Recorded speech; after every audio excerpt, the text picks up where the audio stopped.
Welcome to this Let's All panel. My name is Wesley Goatley. I'm an artist and doctoral researcher in critical data aesthetics. I live in London. I voted Remain, just in case anybody wants to ask me that.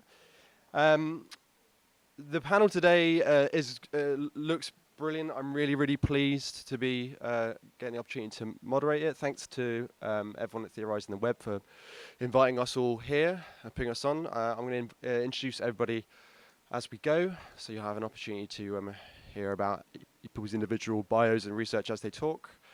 First up is Krista.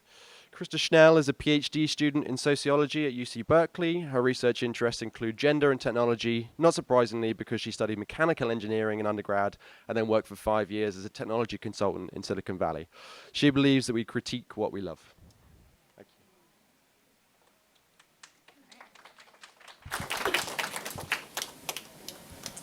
All right, super excited to be here today. I'm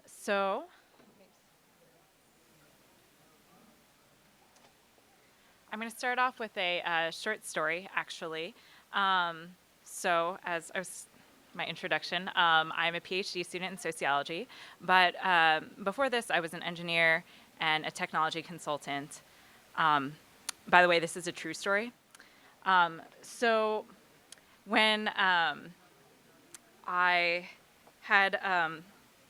love data. That's the point. I love data, and basically one Valentine's Day, I decided to attend a meetup on it, which was a terrible idea.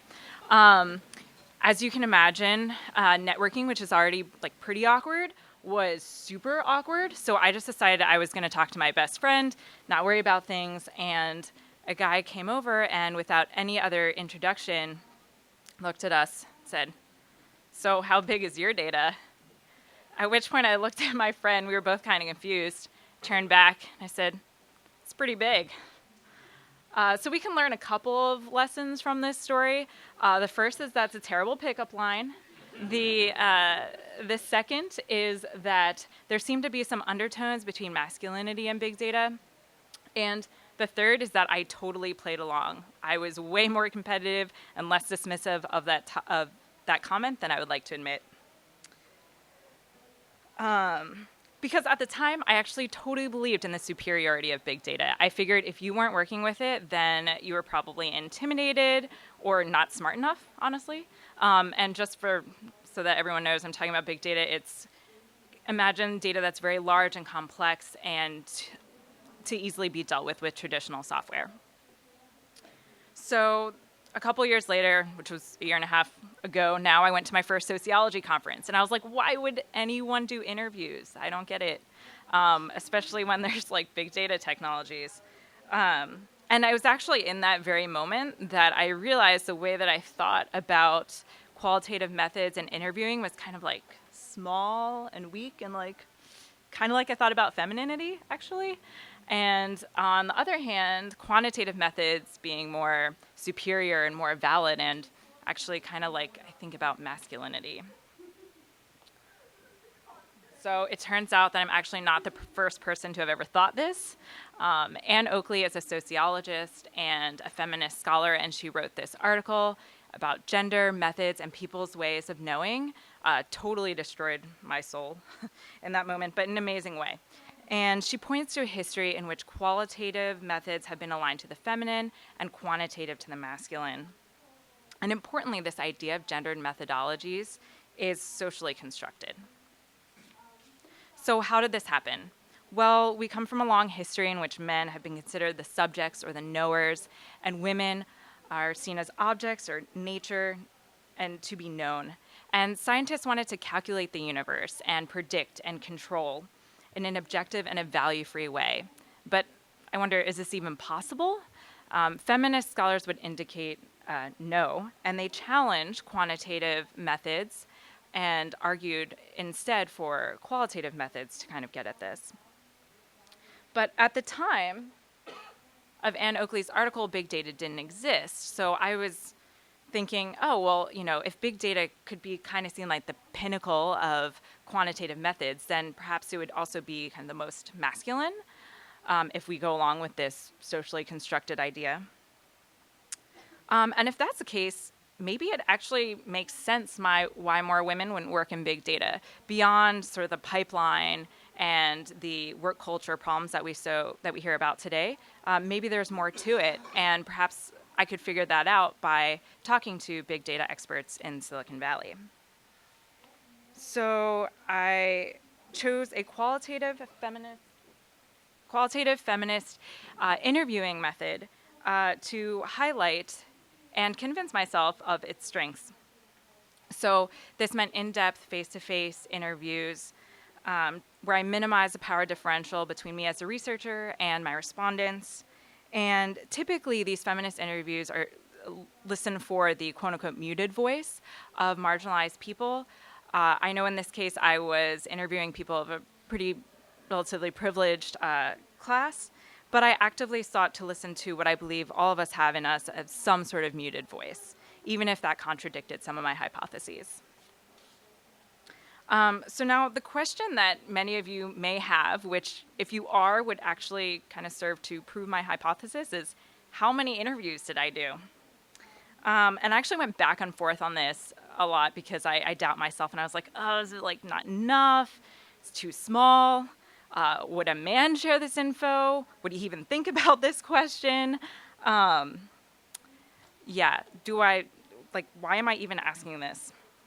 So the point is, the struggle is real, and I did 8.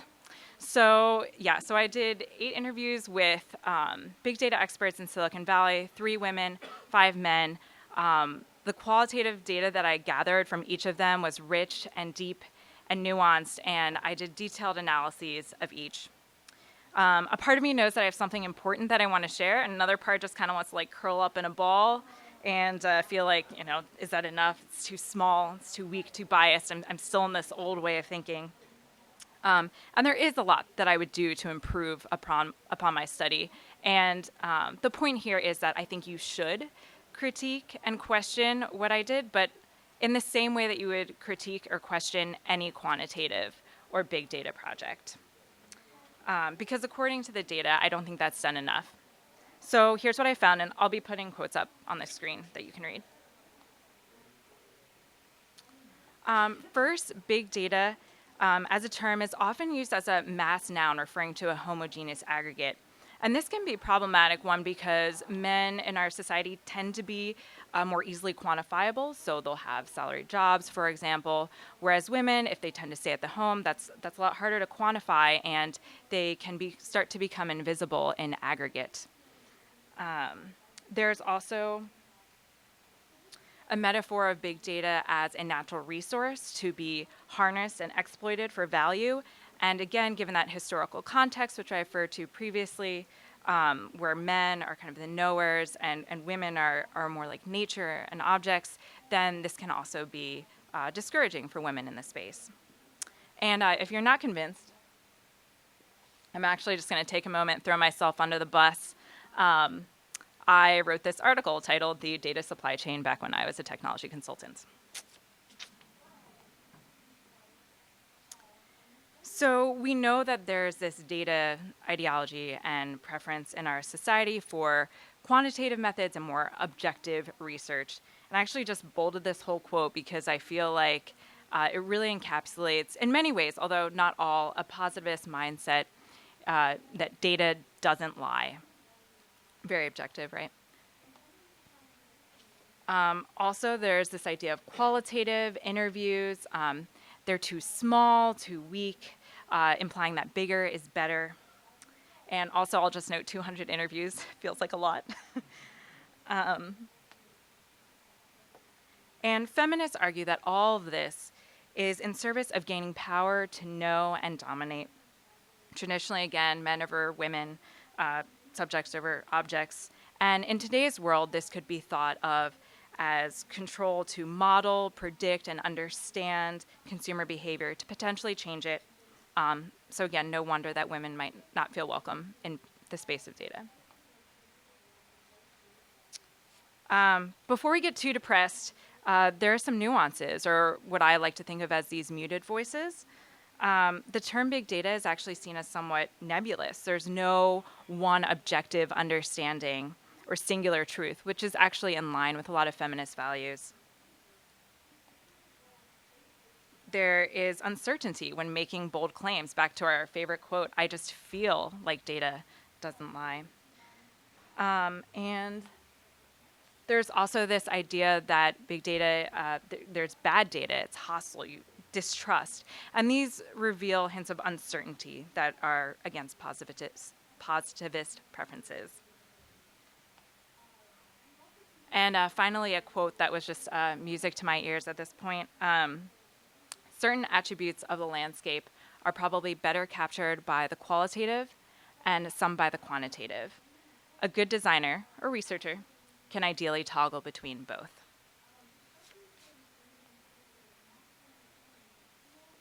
So in summary, what have we learned? Well, I used a qualitative interviewing method to get at something that I think would have been very hard to capture with numbers alone. We have the term big data as problematic because it is a homogeneous mass to be harnessed and exploited for value. We live in a data-driven culture in which we preference positivism and believe in objectivity, where more data provides better knowledge and more power. However, we also at the same time have these nuanced themes, nebulous data, uncertainty in terms of feelings, and bad data that betray positivism. And finally, we have some mixed methods fans out there. So the purpose is not to, here for me, is not to reify traditional ways of thinking. Rather, I want to call attention to these gendered methodologies as a social construct so that way we may attempt to shatter it altogether. Because currently, I do believe that there's a connection between our data ideology, the way we talk and think about data, and an underrepresentation of women in high tech. You can kind of just look at that picture. It's pretty bad. So to truly fix this gender problem, I argue that we need to extend our efforts beyond recruiting women into tech and hiring and maintaining them. I think that these are problems and that we definitely need to address them as well. But we also need to all actively rethink the ways that we speak about and understand big data, because as it currently stands, I think we are excluding and marginalizing women from this space. At least I know I was. Thank you.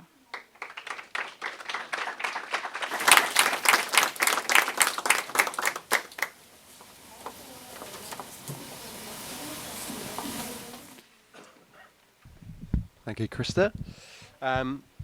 Our next speaker is Lindsay Weinberg. Lindsay's a fourth-year PhD candidate in the History of Consciousness department at the University of California, Santa Cruz. Her dissertation argues that information technologies are part of a transformation in how capitalism produces value. She's interested in the relationship between commercial forms of surveillance, temporality, and discourses concerning possessive individualism and privacy.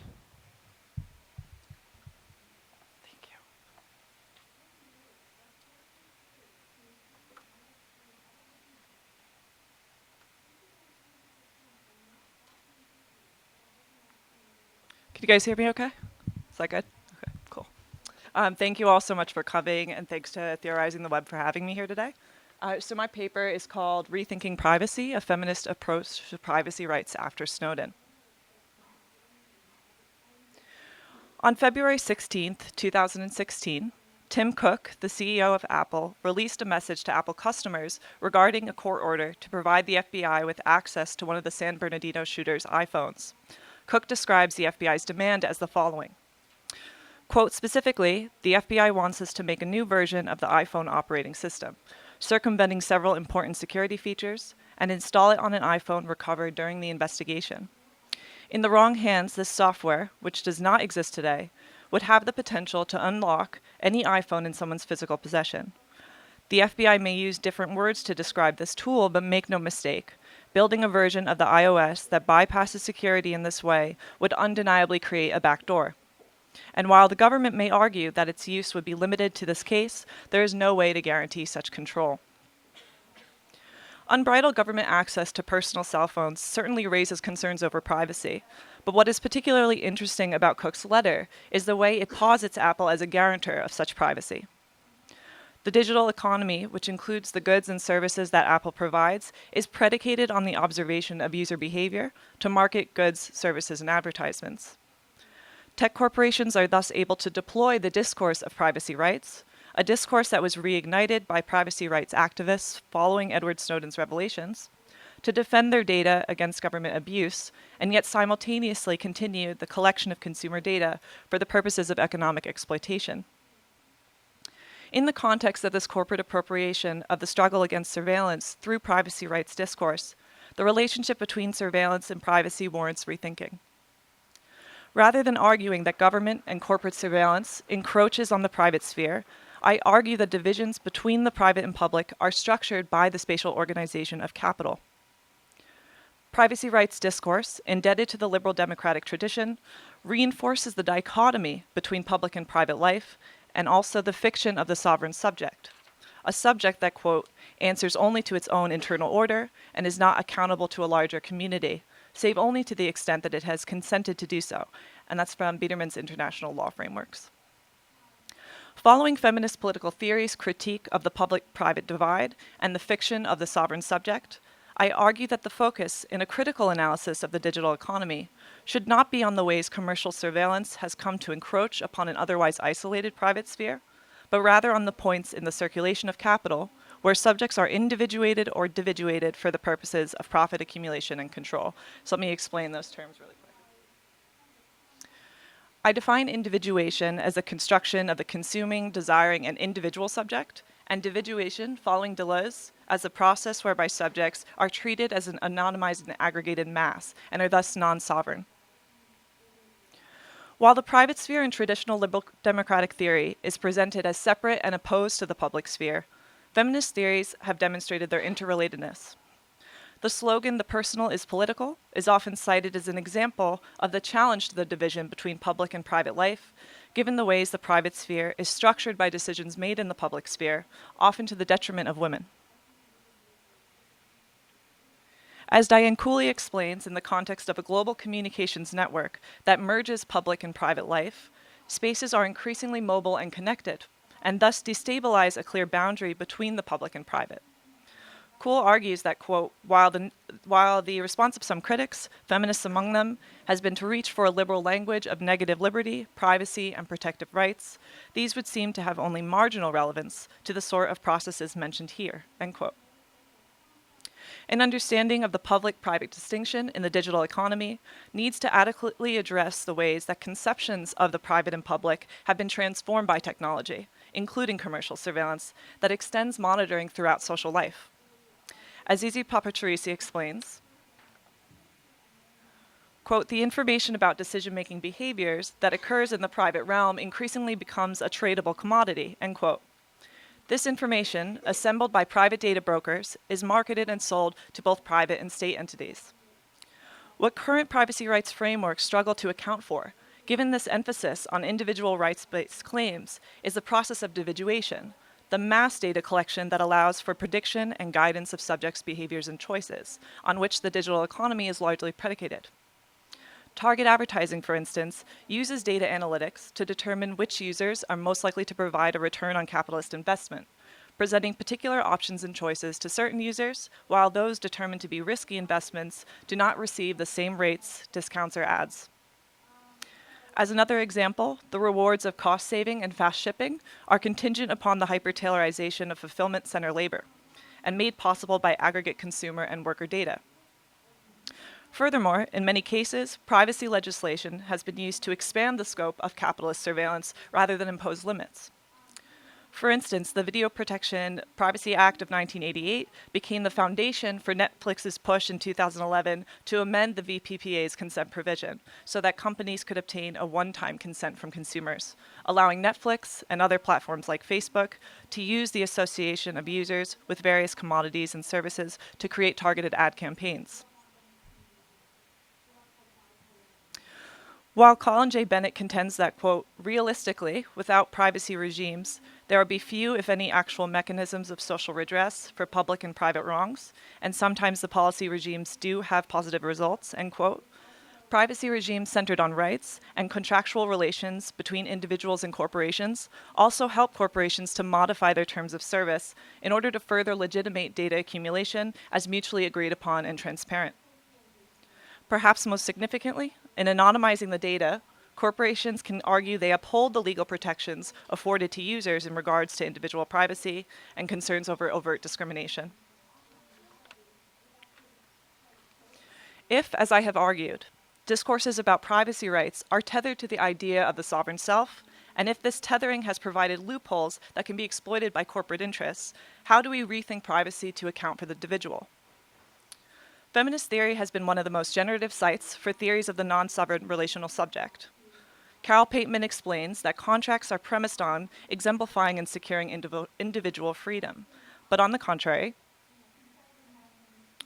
quote, in contract theory, universal freedom is always a hypothesis, a story, a political fiction.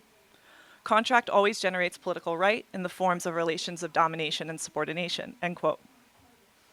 While the non-political status of familial and private life conceals the contractual relationship of marriage that produces the family, the privacy rights framework conceals the non-sovereignty of online users who are governed through the commercialized capacity to distill patterns in aggregate data. And in the same way that workers must agree through the contract to be subordinate to their employer, privacy rights puts the subject in the position of either agreeing to be monitored or to not participate in digital culture. Eva Feder-Kitty proposes in her book Love's Labor that rather than focusing on the properties that make people individuals, we could formulate an equality based on mutual relations of care and concern, end quote. A transformative politics for Kitty is premised on the inevitability of human interdependence. Perhaps then, the individual is symptomatic of the underlying sociality underpinning the digital economy, where the dependency and vulnerability of some subjects is co-produced along the incentives and rewards of others. The contractual nature of consumers and platforms, where consumers freely agree to the terms of service of platform providers, conceals these social relations of power. While industry insiders emphasize the importance of individual, personal web experiences, generating a conception of the self as unitary, as non-relational, and rationally predictable through its perpetual celebration of individual consumers' needs, the underpinning process of individuation reveals a relational subject who can be fragmented into data.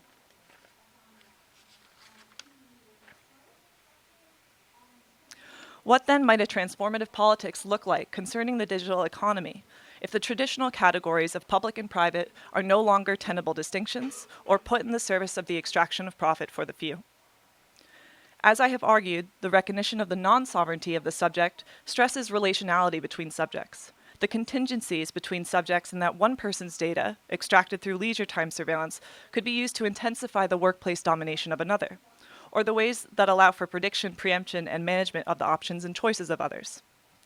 It is this awareness of these collective conditions of individuation that then empowers subjects to act collectively against these conditions of exploitation and surveillance in the digital economy, rather than treating privacy as a matter of individual rights. At minimum, the current private economization of data that results in the unequal distribution of market choices, the flexible and precarious labor market, and the consolidation of power, information, and wealth in the hands of the few could be socialized. The repurposing of social wealth extracted from corporations that exploit user data for social uses. Thank you.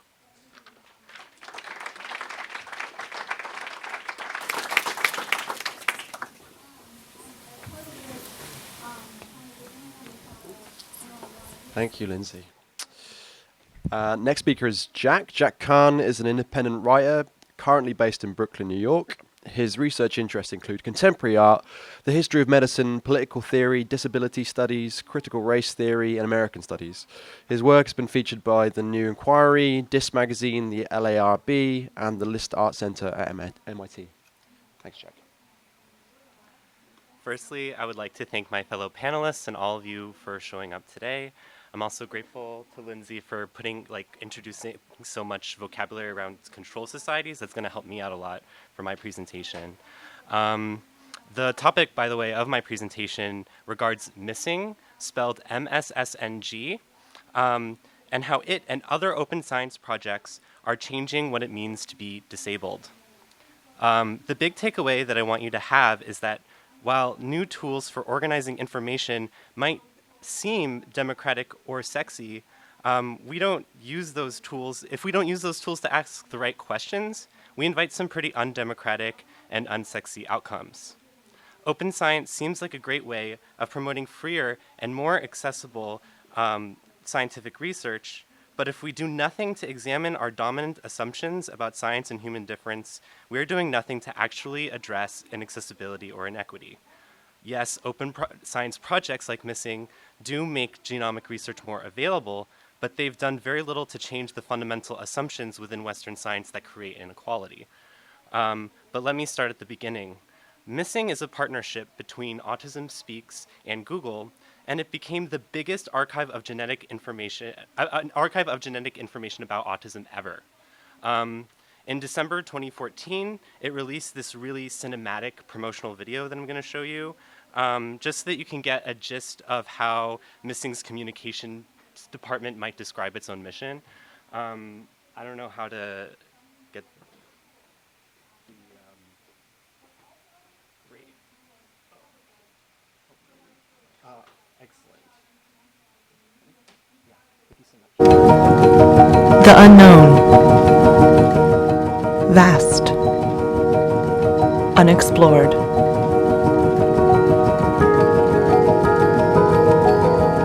A place of hidden potential and great discovery. Alone, we can't grasp it. Together, we will master it. It is in the hope for answers that we keep pushing on. To change lives, because we took that journey.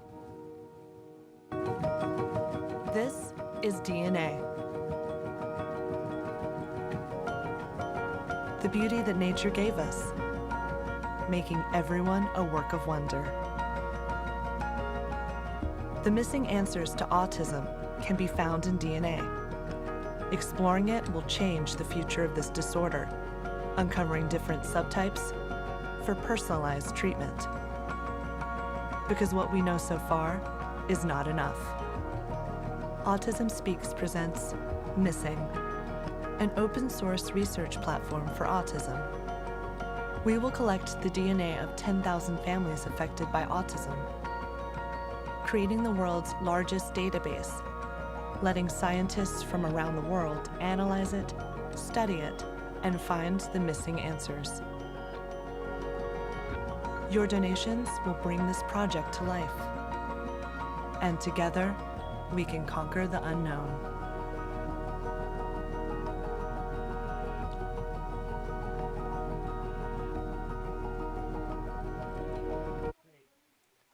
So there's so much in that video already.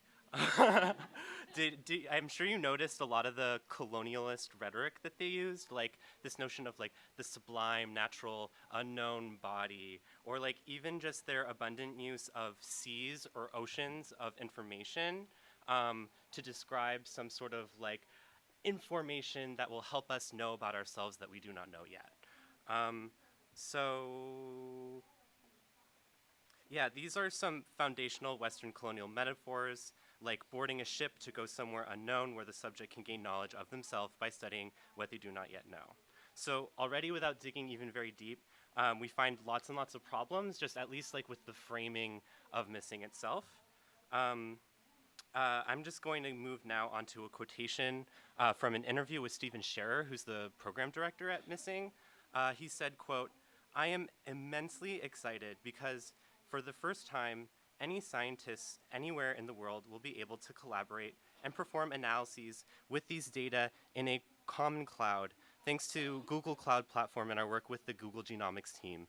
This vast sea of information will be made accessible for free to researchers everywhere." So again, this is the nautical metaphor. This is an exemplar for a future when open access genomics will lead to personalized treatments for many developmental and medical disorders. Okay, I'm just gonna repeat that last sentence for you because I think it's pretty important. This is an exemplar for a future when open science genomics will lead to personalized treatments for many developmental and medical disorders. So this is the moment in which the missing program director tells us how he imagines his own project will create change over time. Open access genomics promises to bring us into a future in which, quote, developmental and medical disorders are treated in personalized ways, an approach to neurodevelopmental difference that was previously impossible. He's saying that he thinks open genomics will bring an end to normalized medicine as the dominant approach to autism treatment. So currently, autistics are diagnosed using a series of tests intended to measure the AQ, or autism quotient, of an individual based on her behaviors, cognitive abilities, and certain comorbidities. They have knowledge of their medical history, things like that. In other words, psychometric and behavioral tests measure autism by comparing individuals to developmental norms over time. Missing is different than this completely. Missing is part of this new genes first approach in which autism would be diagnosed by just giving children a genetic test even before they're born. So why is this important? Basically, Scherer envisions that by collecting this massive glut of genetic data, it's really a lot of data, the scientific community can finally pinpoint the complex genetic contingencies that supposedly cause neurodevelopmental difference. Missing's goal is to address a presumed problem at its presumed source. Of course, genetic research about autism has been conducted already for decades, but it hasn't really been that useful to people or organizations like Autism Speaks that are trying to find the holy grail of contemporary neuroscience, the autism cure. Why? The scientific community has been waiting and waiting until it's feasible to store the entire genome of thousands and thousands of people. By the way, just so that you get a sense of the scale, storage of an entire human genome requires about 100 to 200 gigabytes. So Missing could easily surpass a petabyte of data. It's like huge. This funds to support the massive amount of data storage could, I think, be used in ways that are more directly actionable or ways that actually affect or address inequality in the days of disabled people. But this serves a certain ideological purpose much better, and I'm going to be talking about that a little bit more. So scaling back a tiny bit, why is it necessary to collect this much data? Because we aren't talking about the kind of Mendelian genetics you might have learned about in high school. The genetics of autism is much more complex than just a Punnett square. Many different genes are involved in things like language or fine motor development. So to develop a genes-first understanding of autism, one would need to sift through giant data sets looking for patterns as subtle as, say, global climate trends. So our bodies are super duper complicated, and trying to understand the body's movement, its development over time is really, really complicated. So with this increased capacity for storage, the nature of autistic difference is redefined. But the notion of autism as a pathology is reaffirmed. What was once presumed to be a spectrum developmental disease, and before that a psychogenic disease, is now presumed to be a genetic disease. This is because while the means for diagnosing, measuring, and defining autism have been in constant revision since the term was introduced, the underlying assumptions we have about autism research continues to dominate. And I'm going to tell you what that assumption is. For example, one thing that psychoanalysis, occupational therapy, and open genomic autism research have in common is that all of these methodologies are designed to search for the moment when a normal child becomes an autistic child. This goal becomes to treat the autistic child to recover the normalcy that they presumably lost. I also think it's important, it's always about the child. No, there's never really a lot of research or discussion. It's a taboo, adult autism, really.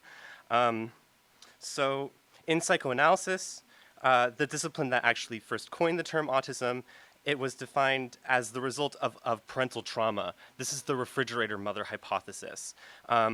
Observation was recorded by an expert, the analyst, and they were supposed to use their analytic methodology to uncover the traumatic moment that caused their patient to become autistic.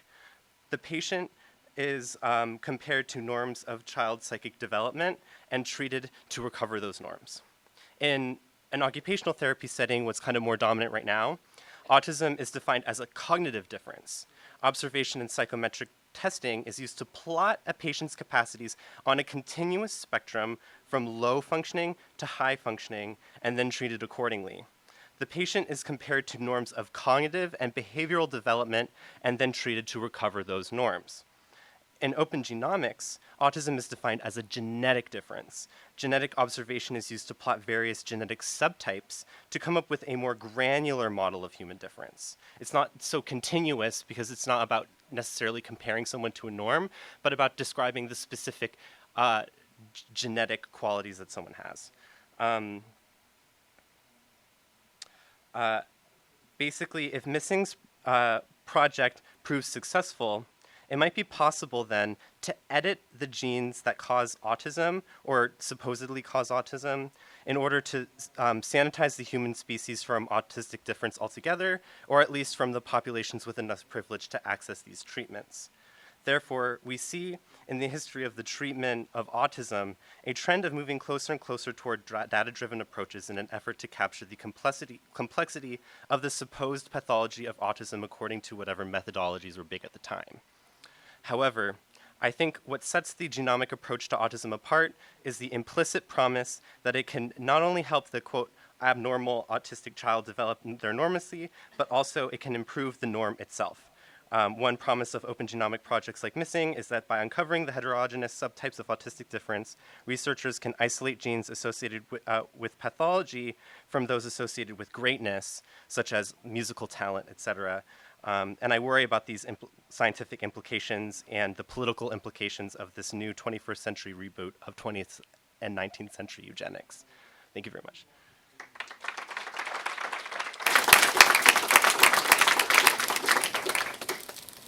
Thanks very much. Next up, and our last speaker is Tante.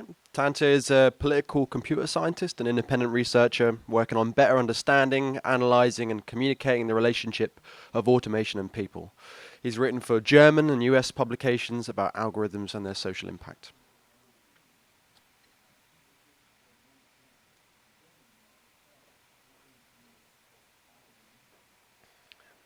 Okay, thanks for the introduction. My name is Tante. I'm going to talk about data and algorithms today. I'm going to wait till you have your snapshot. First, a warning, I'm German, as my accent gives away, so I apologize for all the horrible things I'm going to do to the English language by accident. And also a quick content warning, there's a reference to algorithmic systems acting in a racist way in this talk, so be prepared for that. But there's no picture, it's just a reference to it. Tech criticism is all the rage these days. People write these things basically on a minute-by-minute basis. You can read a new one every 3 minutes, and these things go through certain kinds of fashions that we've seen in the last few years. First, it was a lot about data. Google has too much data about you. Facebook has too much data about you. Whoever has data has too much of it. It was about this idea of the iceberg of data. You realize that Google has some data about you, but when you really dive into it, you see there's this whole bunch of data that you never thought was there that they use for all kinds of shit. The argument was mostly an argument of quantity, and that came from the idea that data is power. If you have data about an entity, you have power over that entity, or at least the capability to use power over that entity. So the argument was basically about quantity to kind of shorten that argument in a way. And that changed in the last few years, possibly 5 to 10 years. These days we talk about algorithms. It's always about the algorithm, whatever that means. And we're not talking about algorithms like I did when I studied computer science. We're not talking about bubble sort or whether Tim sort is even better. It is, mostly. But we're talking about a different kind of algorithm. When we talk about Facebook newsfeed, we're not really talking about what kind of code Facebook runs, because we don't know. We're talking about perceived mechanisms. We're looking at these systems that do something, and we're trying to understand what they do, try to criticize what they do, but we don't really have anything to base that on except for how these systems operate, what they do. We see a Facebook newsfeed algorithm or a Google search acting in a certain way, but la-di-da, we don't know what it really means. So this separation or this development that we've seen, first looking at data and quantities of data, and these days just looking at how algorithms work and framing it in these terms, data and algorithms, is very problematic, I believe. So being the bullshit artist that I am, I came up with a new term, Data-Algorithm-Dualism, and I define that as the belief that algorithms and the data structures they operate on are two separate and distinct aspects of digital systems that can be meaningfully analyzed and criticized separately. I'm not a fan of that. I wrote it, but it's bullshit. Because it's all connected in a very, very, very meaningful way. And we should talk about this by example, I think. So always bring in some examples and gifts to a presentation about the internet just to get some street cred. So this is a very traditional data set that I artisanally crafted on my laptop. This is how you would represent data about people for the longest time. You have like a table of things, and every column is an attribute of the people you're talking about. And you have like names, first names, every row which represents an entity has has an ID, so you can reference it. Here we have birthdays, we have sex, we have references to the friends of that entity by the numbers that are given in the first column, and the interests that people have, which is basically monkeys and cats, because that's everything relevant in this world, as we all know. This is a very traditional way. This is basically still how most traditional database management systems work. You have tables, and you put data in it. This is more than just a way you represent data. This implies a certain way to use it. Because if you have this table, you know, if you use Excel or similar tools, this allows you to filter these things and sort these things and quickly look for all people that are considered female by this data set who are born after 1986, for example. Those are the things that are implied here. So a data structure comes with an assumption of how it's going to be used. You can obviously represent the same data in a different way, in a more maybe modern way. Today we're usually talking about graphs. This is basically the same data without some of the birthdays attached to the entities. We have the people sitting around there, and we have the interests they have, monkeys and cats, and the big arrows point to what people are interested in, and the other connections are people connected to one another.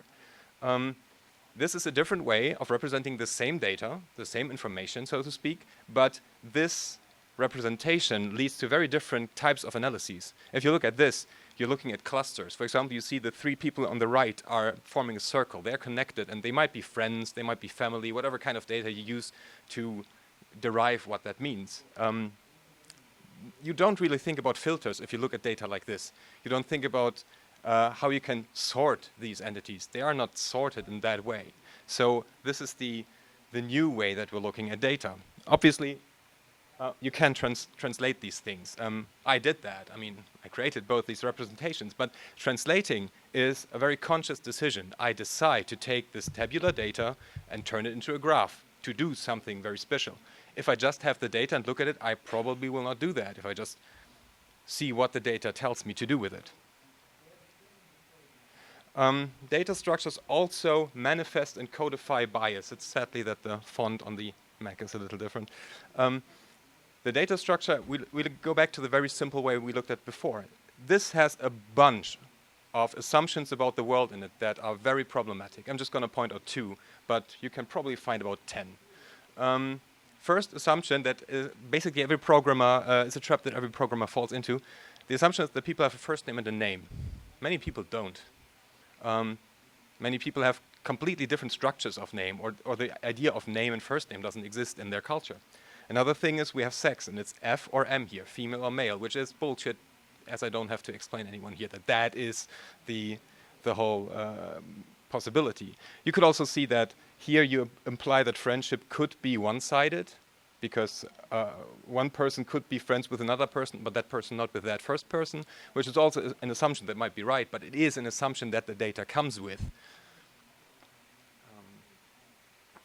Another thing that you could translate when we're talking about data and algorithms, and they don't just come with assumptions, you can also change things around. Things don't just have to be in data. On the left example, you see the sex is coded in data. It's materialized. People are F or M. You could just as easily say, I have like this little snippet of code that takes all the data I have about a person and just calculates whether they are female or male. So suddenly I don't store whether people are that. Maybe I'm not allowed to, but I still kind of have it. But I have it in my code, which is a completely different beast, given to how many people think about data and algorithms as separate entities. And today we have another big problem. It says along came machine learning or automated statistics, which it's really. Today, a lot of the things we do are based on machine learning, which is basically saying you have a bunch of data, and wherever you got that from, and you train it into a computer system, teach it to detect the patterns in the data you found, and basically just reproduce the patterns that it learned. You give it a bunch of pictures of cats, and at some point it might detect reasonably well pictures of cats. And then you can apply that to new pictures of potentially cats and see if they are of the cat variety. The problem with these trained systems is that even as an expert, you can't really tell what they do and why they work. You have just a bunch of weird data, and it detects cats and pictures. But why the little weight 1 or 2 or 6 in this blob of data code mishmash really leads to being a cat? Nobody knows. That's not how they work. That makes it even harder to analyze these systems that we interact with. And the idea of having data and algorithm, what is that? What is the trained neural network that can detect cat pictures? Is it data? Is it an algorithm? It's not really either one of them in a reasonable way to detect things. So let's talk about Google Photos, and this is where the racist example comes to play. Google Photos is a photo storing service. It synchronizes the photos from your phone up to the cloud, so you don't have to make your own backups. These are mine, for example. I have cat pictures, lots of them, and my favorite cat shirt. So Google Photos has really good tagging. I tag none of that. And Google Photos detects that those are cats, which is really impressive. It also is really good with detecting desserts. And in 2015, there was the so-called gorilla accident when Google Photos tagged photos of people of color with gorilla, which is so deeply offensive that I lack the words to describe what that is. And so in order to criticize these things, we can't just talk about the algorithm, which is just a neural network, which is super simple as a technology, but as applied to a data set is problematic. And the data set that Google Photos worked on obviously didn't include people of color, or they would have trained it to detect people of color as people. Thanks. So we have a data set that includes assumptions of the entity. Google is a very white company. They probably just didn't have many pictures of black people, so they just trained it on white people, and it's encoded in this blob of data and the algorithms. And there's a little bit more. Algorithms tend to hunt in packs. We talk about the Facebook algorithm, the Google algorithm, but they're not one algorithm. Even if you say Google search, you have so many algorithms that score the different posts in different ways, and that the scores are merged and then sorted, and it's a very complex network of algorithms that work together. So putting it all together, select all is the topic of this panel. I think if we want to talk about algorithmic systems that we interact with, we need to not just illustrate why I should never be a graphics designer, but these are certain things that we have to look at. We have to look at which input systems interlock with the algorithmic system we're looking at. We have to look at what is the base data structure that this thing operates on. Is it graphs? Is it tables? Whatever it is, cat pictures. And what is the base data and who chose that? And it's always about who did that, who defined the data structure, who chose the data that the system is based on, who built the algorithm itself and who calibrated it in the case of machine learning systems, and who defined the output data structure. In this example, I get a table. Maybe that is bullshit. Maybe I want a graph, but the system decides I just get a table. And who defines that? And another thing we have to look at that we often forget is how does the user really relate to that thing? What does the user interpret when he gets the result from the algorithmic system? Does he believe do they believe it's truth? Do they believe it's just random data? How do they really put themselves in context to the result the system gives them?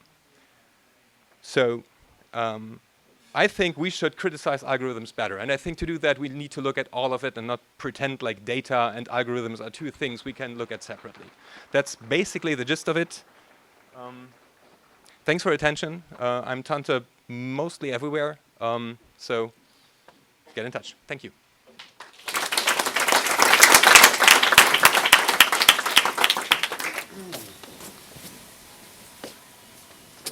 Wow, thanks everyone. Those are great presentations. I'm just going to abuse the position to just ask a question first. Given that there is the title of this panel and of the subject that we've all been talking about, you've all been talking about, I would sort of feel like I'm remiss if I don't mention Donna Haraway at this point, and because I think a lot of what we were talking about is deconstructing an objective scientific view of the God's eye view that fucks the world, and thinking about how many different ways we have to approach this thing called data and pull at its subjectivity rather than its assumed objectivity. And I think that was gestured. What I was about to ask actually was just pulled out by you very nicely at the end here, where you show like a kind of a graph of how you would be breaking down that objectivity and thinking about this thing from a kind of a situated knowledgeist perspective. And I wonder if you all can speak a little bit about the processes that you've had to come to that point of challenging that objectivity, what your techniques have been towards that, or what kind of were the unlocking points for you in your own personal research. All right, sure, why not? This is awkward. Thanks. It's a good question. I mean, I think I kind of alluded to this in my presentation, that it's still something that I struggle with. Like I constantly am like, oh no, like how can I make this a quantifiable thing? And when it's not always so easy to do. I guess just to maybe make it a little more tangible, I mean, one of the things that obviously I use interviewing, but I think what would be really complementary to at least the study I did is actually to do a quantitative analysis of how people talk about big data, like on Twitter. Like I think that we can combine these two methods in pretty complementary ways. I also really liked that last presentation, and now I'm totally going to think about the ways that the way that we look at data is very structured. Code as a new sort of law. I think is a very interesting concept, and one that I think we need to pay more attention and critique. Thanks. Yeah, thanks for your question. So Donna Haraway's Situated Knowledges for me was one of those texts that really got me thinking a lot more critically about science in general as a discipline. For my work specifically, Bill Davido's concept of digital redlining and Oscar Gandy's panoptic sort to really help you think through how risk analysis is calculated and the way like proxies for race and proxies for class can be smuggled into data sets without explicitly using those terms. So location data, for instance, if we know that most places are organized based on segregation, if you use location data but you're not explicitly targeting Black communities in those terms, you're able to still engage in discriminatory practices without explicitly doing such. So those texts were, for me, pretty transformative in thinking about the ways like risk analysis and all these kinds of technologies of distributing the options that consumers get are predicated on these really racist logics. Yeah, I think in terms of Donna Haraway's work, her work on the notion of situated knowledges is really important to me, but I think the thing that inspired my presentation the most of Donna Haraway, if I had to pick something, is the chart that she has in the Cyborg Manifesto, the essay from, I think it was in the 80s. There's this chart, and it's like comparing psychoanalysis and schizoanalysis, and then like there's just all this stuff on one side, which is about normalization, like the types of things that we might like kind of normally associate with like a Foucauldian view of the world about the norm and the discipline, and then on this other side, she's kind of talking about like granularity, like the continuum versus the granule, or like the individual versus the individual, right? So this opposition, I think, is really interesting to me, or like the ways in which this is or isn't maybe that much of a big transition or departure. But then in terms of situated knowledges, I just think it's important to consider the situated knowledges of a particular form of difference, like a disability or something, by privileging the situated knowledges produced by the subjects actually implicated by that identity, like actually autistic people versus these large institutions that like aren't really interested that much in actually serving communities, but just kind of in promoting a certain kind of ideology. I don't have the luck of knowing any sociology because I'm just an IT person. So I stumbled on it basically by accident, by working with data, because that's what I did all day, and realizing that I'm in computer science and many scientific areas. There's this very important phrase: the map isn't the territory. The model of the thing you're describing isn't the thing you're describing. And at some point I realized that we were building a lot of models, and especially in computer science, there's a lot of the belief that the models, because we can build models for everything, we know everything and better than everything, because data is truth. And I realized that I was forming data by coming into contact with people who I couldn't describe in the models I built. I built models like everyone else was building models around me, and they were wrong. For obvious reasons, because I couldn't put my friends in there. So obviously something wasn't right, even though everyone else says, no, that's how we do it. And that was the point where I kind of fell into the rabbit hole and just tried to cobble together as much about sociology as I could get my hands on to kind of understand why things were wrong. Well, I'm going to sleep well tonight knowing that I orchestrated a situation where a bunch of people got on stage to talk about data and went, oh yeah, situated knowledge is super important, we should all be reading it, so that's good. Any questions from the audience? You're right to touch on the microphone. Kind of out of the way there, it's worth popping up. So I'm sorry, I didn't get your name. Jack. Hi, I'm autistic, and you were talking about the eugenesis effort to kind of wipe people like me off the planet without any content notes, and that was highly traumatic to go through. So could you like not do that ever again and consider the harm that you're doing?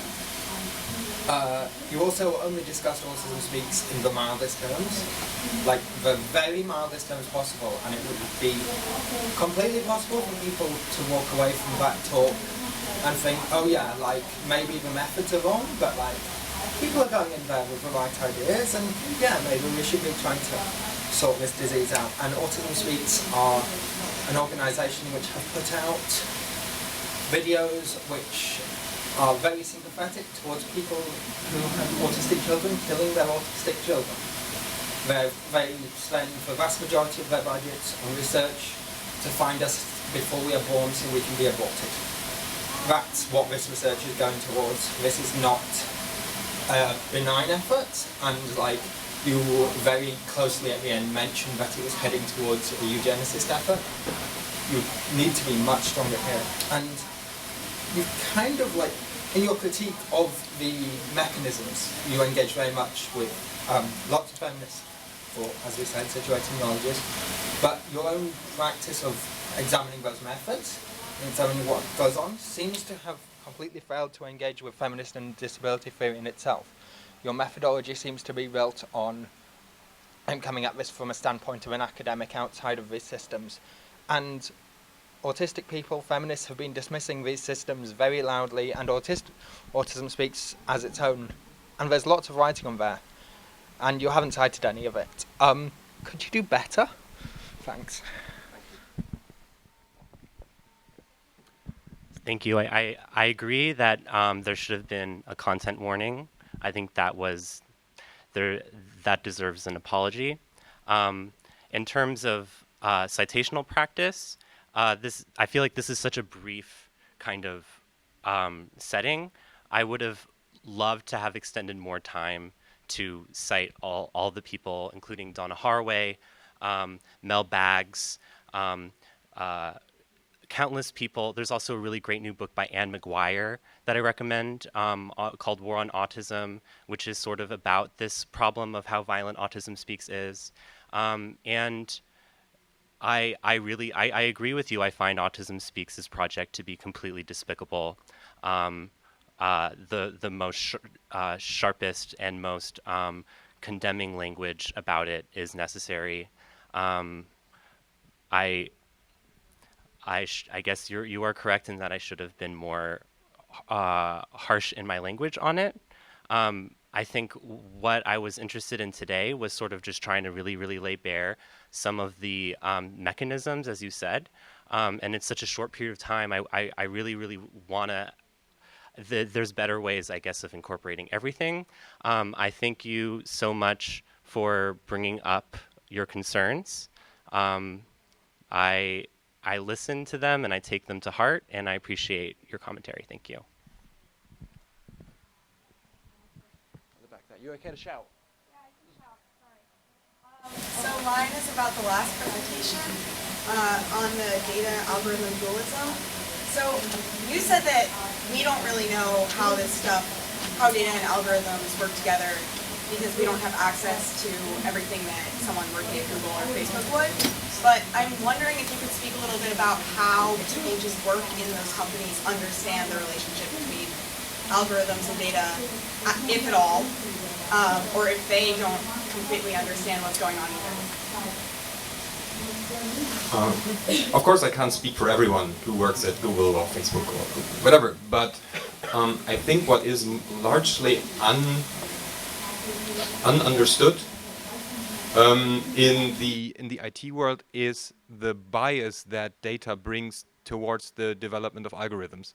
These IT people have this tendency to just think about everything in the abstract, and yeah, I have this bucket of algorithms that I know that I can apply, and I have this bucket of data, and somehow I can kind of make them fit together.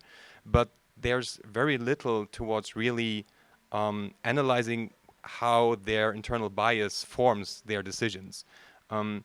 What obviously happens is that if you have something like Facebook, which is very much invested in the idea of the graph of people, for example, they just think about people as graphs. That is something that happens a lot, that they can only think in terms of these graph representation of people and things.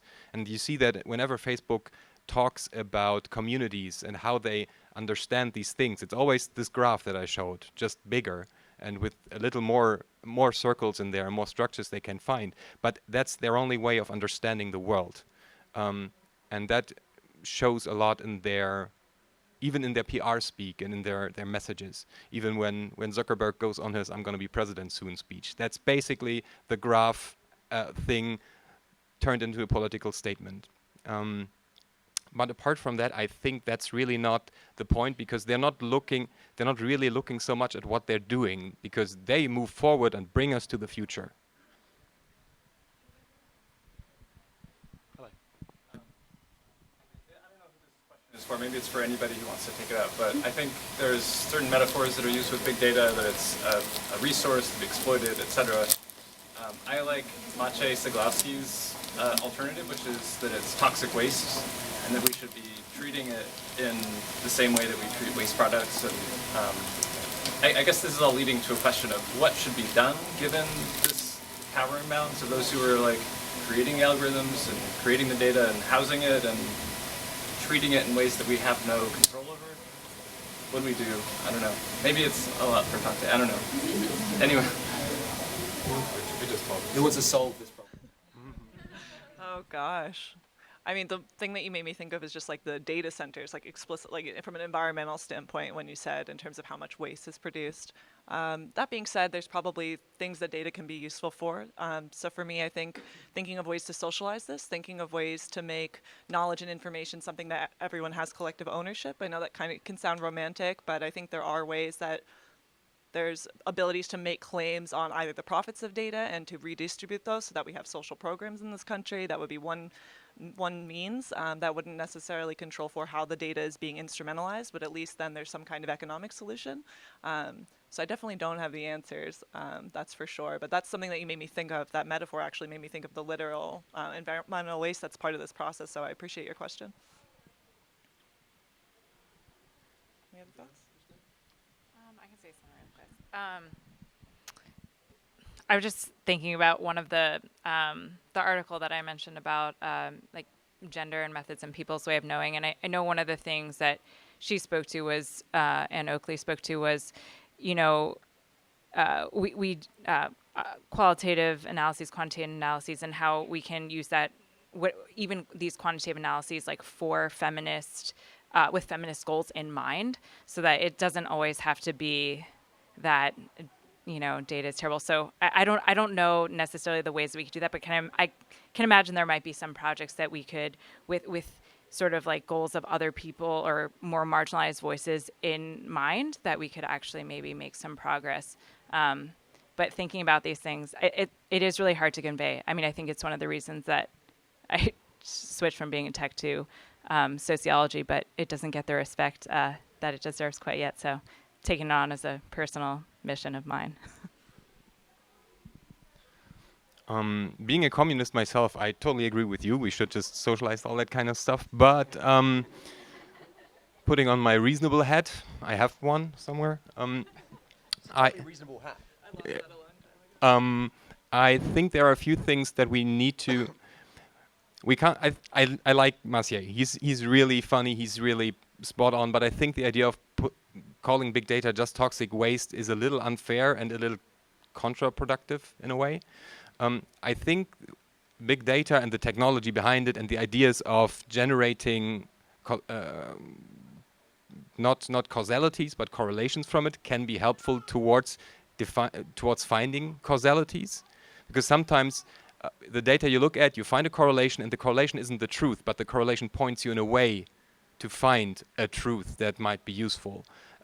So I think big data can do a lot, but the way it's used today, which is we just have data and the truth is in the data and we just correlate the hell out of it and then we're gonna know what's up. That is a big problem. And if we use it like that, it needs to go. But if we use it in a way that it informs, for example, model building, if it includes interdisciplinary approaches, where not just some computer dude hacks together some stuff, but if it includes, for example, sociologists, psychologists, whoever, politicians even, if we need that, to form an idea of what actually happens here, then I think it is still a very useful tool and not toxic waste. What is very problematic is obviously if the algorithms working on it are undefined, the data they work on is undefined, and the calibration of the algorithm is undefined, which is basically the whole open source versus closed source argument again. I think that a system like Google couldn't really open up their whole search algorithm. If they do, they're dead. Not economically, but the search algorithm is just spam from then on. The same for Facebook. If they say how their newsfeed exactly works, it's just gonna be spam for you all day. So I get that there is actually value in keeping certain things hidden, but I also think that as subjects of these things, we have a right to at least get ideas of how certain decisions were made. What went into this? Why do you believe that this is the case? And many of these tests, if you run these tests, this 10-point questionnaire will tell you if you're a man or a female, and they are often really bad, but that's the level that many of these automated algorithms work on. That's the intellectual rigidity that they imply. It's yeah, you're a female now. That happened, or you're 60 now. Congratulations.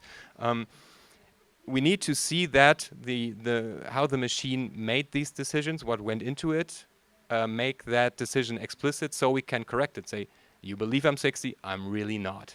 Just so we can find the correct representation that we think is suitable for us.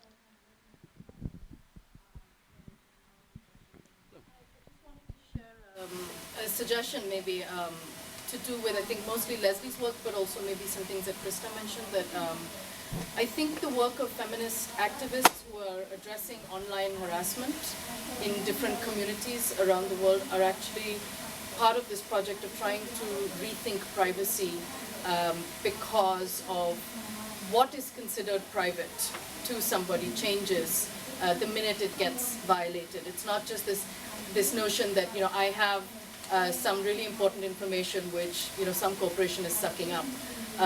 The context in which online harassment happens to different people changes that definition of what is considered private and what is considered public, and the transactions that happen online or in different sorts of spaces. So I think that I wish that there was actually more work unpacking what's going on in those communities. And I work as part of that community. I work for an organization called Tactical Tech, and we're part of a global network of people who are trying to say there are very different practices around security and privacy that have nothing to do with the sort of corporate sort of discursive construction of how we're supposed to be private and public. And a lot of surveillance studies also doesn't take that in. However, feminist surveillance work, I think, does kind of acknowledge that, and how people of color, of different genders, have been consistently surveilled. And so the practices that you need for things like privacy have to be completely different. So I just wanted to throw that into the discussion. Thanks. Anyone like to respond? Yeah, thank you so much. And if there's like a particular text that you think I should be reading, I would love a recommendation.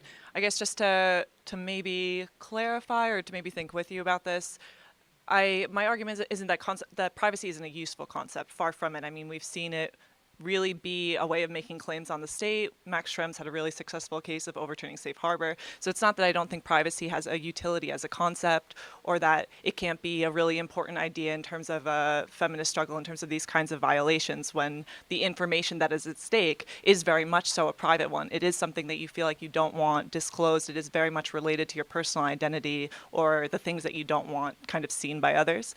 I think for me, what I was interested in trying to figure out is what happens when that information is anonymized. What happens when it's not information that has any uniquely identifiable traits. It's information that is created in an aggregate mass, and it's usually assigned a number, and it's not so much related to an interiority that's being violated, but the way that corporations can kind of create prediction and preemption based on kind of those huge, large swaths of data. So I guess I was trying to make a distinction between when is privacy a useful tactic, and then how do we account for the fact that there's also this use of data that's really not tethered to an individual subject, but it's actually tethered to this mass. And that's why I think Deleuze is useful in that sense, because he is trying to think through what is new about the technologies and the kinds of subjects it's able to produce, and it's the fact that we can be fragmented and aggregated. And then privacy, I think, no longer has the same conceptual weight or tactical weight for that particular context, which isn't to say that it's not useful in some cases, I guess, to clarify.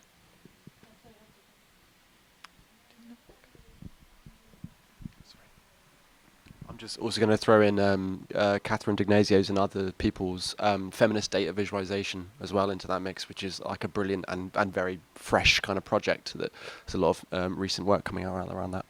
Any other questions? I think we've got time for probably one more. No? Any comments? Any opportunities to talk about your own thesis for 3 minutes?